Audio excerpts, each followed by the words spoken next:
नमस्कार, दीप्स किचन मराठीमध्ये मी दीपाली आपलं मनापासून स्वागत करते। चला तर मग आजच्या आपल्या रेसिपीला सुरुवात करूयात। आज मी तुम्हाला ओल्या तुरीच्या दाण्यांचा मसाले भात करून दाखवणार आहे। बाजारामध्ये अशा ओल्या तुरीच्या शेंगा मिळतात आणि त्याचे दाणे काढून मी मसाले भात करणार आहे। हा मसाले भात करायला सोपा आहे पण खायला तितकाच चवदार लागतो।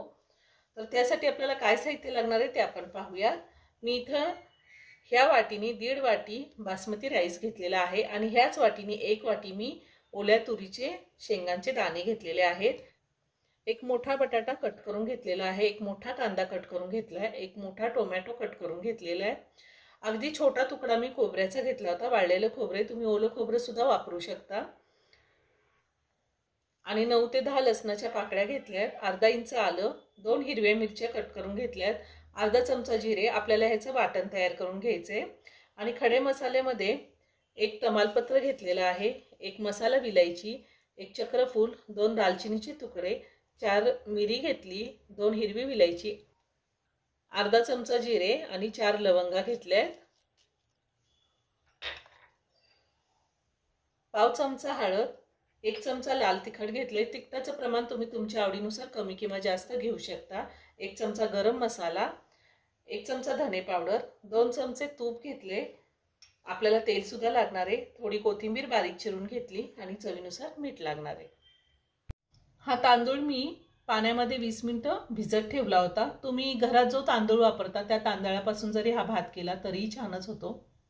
मी मिक्सरचं भांडं घेतले, त्यामध्ये खोबरं, लसूण, आलं, जिरे आणि मिरची घालते आणि त्यातच आपल्याला थोडी कोथिंबीर घालायची आहे आणि पाणी न घालता आपल्याला हे जाडसर वाटून घ्यायचे।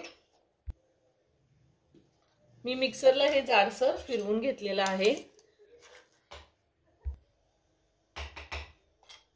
मी गॅसवर कुकर ठेवलाय, त्यामध्ये 2 चमचे तूप घालते। तुम्ही हा भात कढईमध्ये सुद्धा करू शकता। त्यातच मी चमचाभर तेल घालते। तेल तूप गरम झाले, त्यात खडे मसाले घालूया आणि कांदा घालायचा आहे। आता 2 मिनिटं हे चांगलं आपल्याला परतून घ्यायचे। तुम्हाला आवडत असेल तर तुम्ही फोडणीमध्ये कढीपत्ता सुद्धा घालू शकता। कांदा मी 2 मिनिटं परतून घेतलेला आहे। त्यात आता आपल्याला आपण जे वाटण तयार करून घेतले ते घालायचे।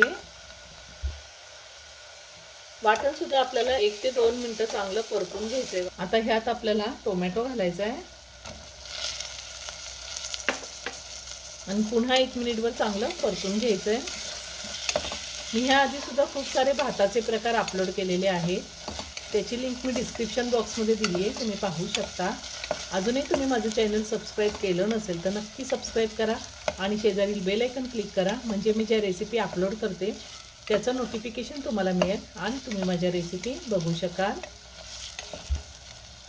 आता आपल्याला ह्यामध्ये पावडर मसाले घालायचे। हळद, लाल तिखट, गरम मसाला, धने पावडर, हे सुद्धा सगळं व्यवस्थित मिक्स करून घेऊया।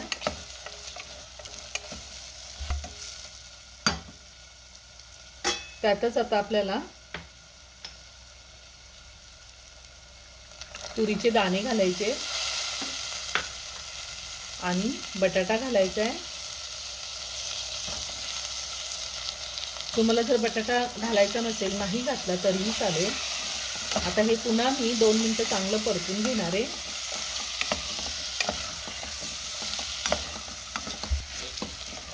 दोन मिनिटं मी चांगलं व्यवस्थित परतून घेतलेले। आता आपल्याला ह्यामध्ये तांदूळ घालायचा आहे। मी 1.5 वाटी तांदूळ घेतला होता, त्यासाठी मी 2.5 वाटी पाणी गरम करायला ठेवले। आपल्याला ह्याच्यामध्ये गरम पाणीच घालायचं आहे।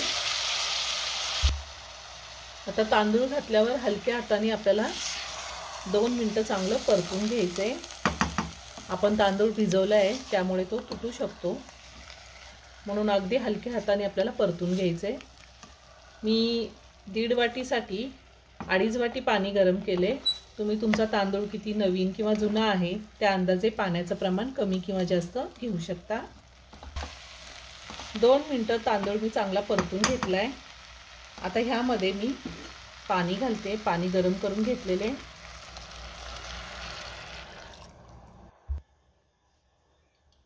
आता आपल्याला ह्यामध्ये चवीनुसार मीठ घालायचे आणि तुम्ही 2 चमचे लिंबाचा रस सुद्धा घालू शकता.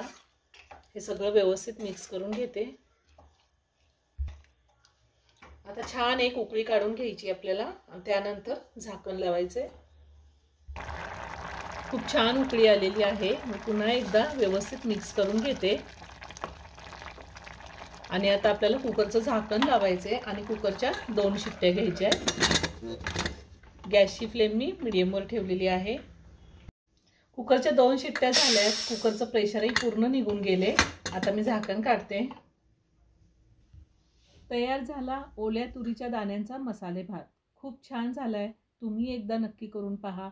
आता वरून थोडी कोथिंबीर घालूया आणि हा मसाले भात एका प्लेटमध्ये काढून घेऊया.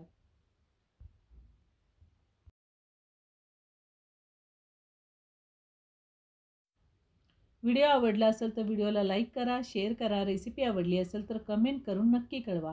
पुन्हा भेटूया अशाच एका छानशा साध्या आणि सोप्या रेसिपीबरोबर. धन्यवाद.